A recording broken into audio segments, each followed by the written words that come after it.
在六堆纪念300年的时候，六堆所在的高雄到底要传达什么样的意义？这次新古典室内乐团2022的一个全新制作文学音乐剧场《骊山之歌》，透过一个音乐剧场的形式，那我们呈现在舞台上。这次的演出非常有趣嘛，就是不只是钟理和老师的文学作品，然后也有提到他的生平这样子的结合。那我想这个文选里面很多的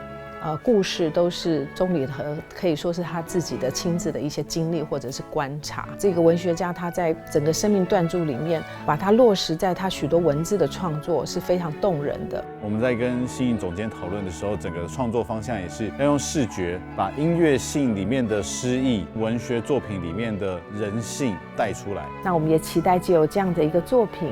能够带领大家来感受这个六堆文学的音乐之美。这个部分要怎么样呈现，可能就是来看一下我们的演出，然后了解一下钟理和的生平，可能会更有明确的这种共鸣。音乐、舞蹈还有空间美学、新媒体的运用，可以传达给更多的观众看到，用行通来支持我们的客家艺术。记得咯，来高雄的惠湖营国家戏剧院等哦。